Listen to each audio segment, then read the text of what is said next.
This week on Married to Medicine. It's okay. But that tone is inappropriate. Your tone is always inappropriate. You don't even know me, darling. I don't know you. Well, get the out, then. Then go. If you don't know me, then go. Yo, what is up, everybody? Welcome back. Today we're going to be talking about the new episode of the Married to Medicine. I was about to say the Real Housewives. No, it's Married to Medicine. So we're going to be talking about season 11, episode 8. Let's get right into this.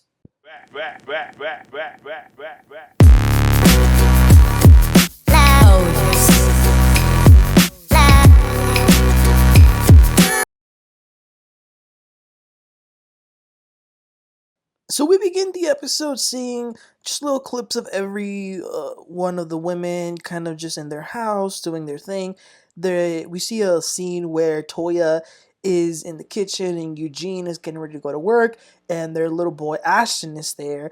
And Toya's little boys are so smart, and they're just like her and Eugene. So Toya is planning on doing a baby shower. And no, she's not pregnant. She's not going to have a baby. But what she just bought was a Birkin bag. And she thinks that this needs a celebration. Now, okay. Even Ashton is kind of over it. Like, really? A whole party for a Birkin? But those are expensive. So she wants to celebrate it. She wants to celebrate it. Then we go ahead and see a scene with Jackie, Heavenly, and Quad. So apparently, and Simone got there too. It's the four of them, the OGs. So apparently they're running the numbers on the charity event, the Med Gala that they had, and the money that they raised.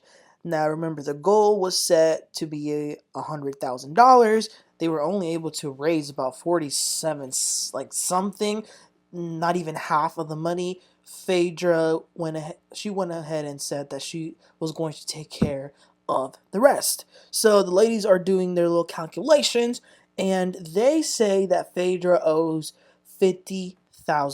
$50,000 is a lot of money, and then they start being shady. Jackie talks about, I'm gonna have to call her. But then Heavenly and Jackie say that actually it's now 54,000 because there was a problem with one of the auction items, that a gentleman reached out to Jackie saying that he didn't get what he bought, so he wanted his money back. And Quad being messy, talking about what item? Quad, you know damn well what item was 4,000. You just wanted them to say it. And yes, of course, they are referring to Phaedra going on a date with a man for $4,000. So the man reached out to Jackie saying that he wants his $4,000 back, and Jackie gave it back to him. So that is why the total is now 54,000. Now here's the thing. It would have been one thing for them to have said, this is the money that we need. We're going to have to go ahead and reach out to Phaedra to see what we can do. But no, they took this to a whole other level. Jackie starts talking about Phaedra likes to portray this image that she's so well connected. Clearly she isn't. Heavenly and Quad are throwing their little shade.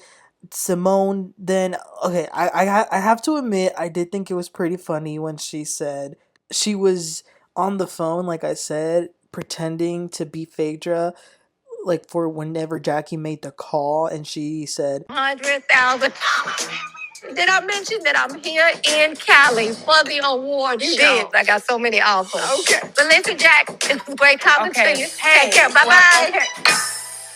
I got to go get ready, honey, for the award show. NBC, ABC, Fox, all of you want me. Everybody wants me. I did think that was kind of funny, but at the end of the day, it's true. And maybe it's a little bit of jealousy coming from these ladies, because the matter of fact is, Phaedra is so, like, just, you'll see, Simone is right, you will see her in NBC, ABC, Fox, in award shows. I mean, she was on season 2 of The Traitors that won an Emmy, okay? She is in red carpets in New York, California, Georgia. So let's not even try to pretend that she isn't. But here's the thing. All jokes aside, Jackie ought to be ashamed of herself. She has made a mockery out of this charity event.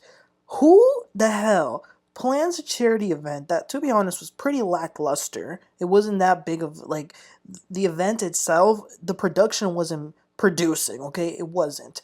But how the hell you get somebody to come and help you, and all you have been doing throughout the process and the aftermath is trash them? Jackie has been trashing Phaedra to anybody that has been willing to listen, and you're still going to be asking for $54,000. Now, granted, yes, Phaedra did, she put herself in that position. She herself volunteered that she would pay the rest, and I understand that. Don't get me wrong. However, for them to be this messy for something that is supposed to be so serious as maternal mortality, I think they should be ashamed of themselves. And here's the thing, if they're all in the same income level as they tried to tell us last week, and that there's such great doctors in the community, why can't they contribute a little bit more? Why does that all have to fall upon Phaedra? Now, this drama has gone outside of the show. The Heavenly and all these people have been talking their crap about Phaedra, but Phaedra came through. She posted a receipt. She posted an actual check that she wrote on July 2024, and the total wasn't 54,000. It was 35. And the Phaedra haters coming through talking about, well, that's not 54. Listen, 34 is still a lot of money. That's like a whole car that you could buy. So yeah, listen, I'm Team Phaedra, and yes, I'm a little biased, but these ladies are trying her, and all I'm gonna say is that they're very comfortable so far talking so much mess about her. I would encourage y'all to get ready, because come the reunion, Phaedra gonna reach y'all down. Okay, so then we move on to the next scene, and it's a couple scene. They're all going to dinner. It's Simone, Cecile, Dr. G, Sweet Tea, Contessa, Scott, and then the new couple, Mimi and Steve, who we got to see a little bit in the Met Gala. Now, I gotta say, I really am liking Mimi and Steve. Now, granted, it has only been 2 episodes that we've seen them, but just so far, what I've kind of noticed, I like their energy, I like their vibe. They look like they really care about one another. They met when she was in residency school, and she is a psychiatrist, and he is a former NFL player. So I'm really looking forward to seeing more of them throughout the season. They've been married for like 10 years, and they had 2 kids. So then Simone and Cecile are talking about how they've been together for like 20 something years. And Simone and Cecile, I've started to notice, are really becoming like the couple in the show that sort of holds everybody together, because they're kind of the couple that can, even when there is division between the ladies and like the husbands, they can sort of like be in both groups at the same time and try to bring people closer. So because of this, Simone goes ahead and tells Mimi and Steve, along with everybody else, that they will be invited to the annual couples trip that Simone and Cecil are planning. Now, she does let them know that Heavenly is going to be planning this alongside with her, and they're going to try to bring peace and try to bring everybody together. Now, as soon as she says this, it's Contessa and Sweet Tea. They just roll their necks, and they're like, bring people together, having peace. Like, have you said this to her? Like, what are you talking about? How is she going to bring peace? Like, in what way? And Simone goes for Sweet Tea. She says, well, I don't like your energy right now. And Simone's just like, well, you know that she doesn't even like respect my marriage. Here's the thing with Simone. I think she's being a little unfair talking about, oh, your energy has switched. I think that maybe because Simone has been in this show for so long, maybe she's gotten kind of numb to the fact of having the attacking a marriage and then just being able to move forward. We got to remember that this is only her second year in television. So yeah, maybe it is going to take a little bit more time for her to get over it. And you can't just say get over it, because you yourself have had your issues with Heavenly. Just because you're not having them now doesn't mean that you can dismiss somebody else's. And I see a lot of people talking about, well, Heavenly already apologized. There is a very big difference between a sincere apology and one that isn't. And if y'all can't tell the difference between that, then y'all acting dumb, okay? So yeah, that was pretty much it. And then they're kind of just like warning Dr. Mimi on, on what to expect when it comes to this group. So then we move over to the next event. So Sweet Tea actually has been teaching some classes on younger women that want to date older men, and So she's taught a class, and in this particular event, what she's going to be hosting is a speed dating round event. So there's going to be the young ladies with the older men, and they're going to just, do a speed dating round. You get to meet each person for a certain amount of time and ask each other questions, get to know each other, and if you're a match, then you're a match. So she had Contessa over, she had Toya, Dr. Mimi, and Phaedra went there too. Okay, so the other three, they're just kind of there just for emotional support, kind of just there to help her. Phaedra, on the other hand, is there to actually speed date herself. The event, I gotta say, looked very well put together, so props to Sweet Tea for that. So the women and the men start to arrive. Now, I gotta say, these men, I know they're supposed to be older, but they didn't look older. I mean, they look like the type of, like, they all look the same age, like, as for example, the cast is husbands. Like, they all pretty much, so I know Toya in the confessional was talking about, I would never date an old man. Toya, your husband's old, like you. But yeah, so they're doing a speed rating now. Phaedra, my gosh, that woman is just a magnet. She just be attracting. There was a guy who brought a bag full of cash, and he started throwing it up in the air when he was with her. But there was this other guy who Phaedra wanted some of that. Like, she was into, how you can tell when someone is into someone else, like, the lust was lusting. He was an African man that was, I think he said he was raised in Paris. So obviously he's younger.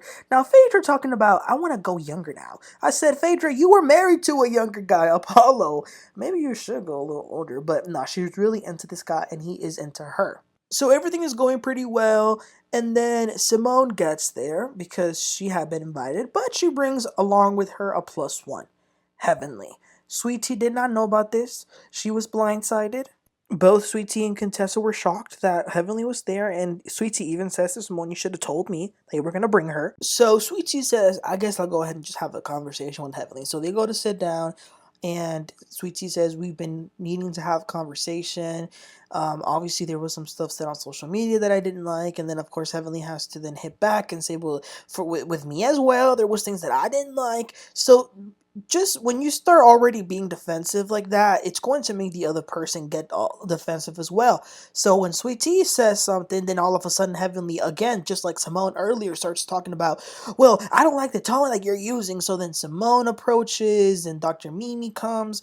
Dr. Mimi was really having Sweet Tea's back. I appreciated that. She said to Heavenly, listen, this is her event. Like, let's try to be okay. And Heavenly says, well, how can I be okay when she has her tone like this? And then Sweet Tea says, well, look at your tone. Look at how you're talking. And then Heavenly says, well, you don't even know me, darling. So Sweet Tea says, then get the hell out of here. Like, what the hell? But then Toya comes and she says, Heavenly, listen to Mimi. She's a psychiatrist. You need her help. Heavenly says, I don't need her help. Toya says, crazy people never want to admit that they need help. But Dr. Mimi says, nobody here is crazy. Heavenly says, well, I just want to, I came in peace. I want to have a good time when we are at the couple's trip. Okay, so then they continue on because they still got to, continue with the speed dating. Sweet Tea says that they all have to do like voting, and like they have to say who they like. Like the men will say what women they like, the women will do the same, and then she'll see if there are some matches. And there were a few matches actually, including Phaedra and this young guy who's 30. So he must be like, oh, Phaedra's like 51, so she's like 20 years old. Oh, damn.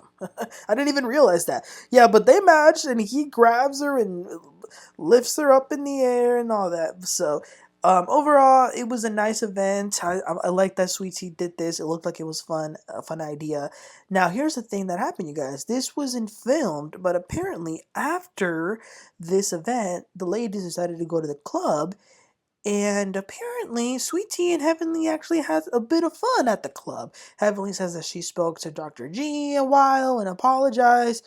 Sweet Tea says it wasn't really like that, but they did make some progress. But you know what? At the end of the day, I do appreciate some progress being made for sure. Okay, so then for the last event of the episode, it's Toya's baby shower. Now, here's the thing I didn't realize. Toya is actually kind of making everyone believe that there could be a possibility that either she's pregnant, has a surrogate, or is adopting, because she was actually dropping hints to them, suggesting that. So yeah, they think that there's a big announcement and they don't know what it is. So Toya had her boy Ashton cook some burgers for the girls. I thought that was super cool. And the girls that come over are Heavenly, Quad, Contessa, Sweet Tea, and Dr. Mimi and Simone. So, like I said, Heavenly and Sweet Tea are okay. Heavenly and Contessa, they were cordial. You know, they have enough class to at least say hi to each other, but other than that, that's pretty much it. So, anyway, they got some time to eat, they have some time to joke around, hang out, and then finally Toya comes with her announcement. She asks one of them to lift up this thing. She had a big thing underneath a cover, and once they uncover it, it's a glass display, and that's when she finally goes, gets her bag, and puts it in there. So that was her reveal that she got a Birkin bag. Everyone's just like, oh, okay. A few of them said that they had some of the bags. I think like they have one or maybe two. Listen, those bags are just so expensive. $35,000 for a single bag. Even if I was a millionaire and if I was a woman, I don't even know if I would spend that. Like that's just ridiculous. But yeah, that was it. Do I think it was a little tone deaf to call it a baby shower? I do, only because we have a member in the cast trying to get pregnant and they just had the event on the maternal mortality, but like I don't think that was her intention. Obviously, it was a lighthearted thing, but overall, it was a fun thing to have because just some lighthearted fun. And that was the end of the episode. And then next week they will be going on their trip. So yeah, it was a good episode. I'm glad that there was some resolution. But y'all let me know what your thoughts were about this episode. Please don't forget to like and subscribe, and I'll catch y'all next time. Y'all have a great one. Bye.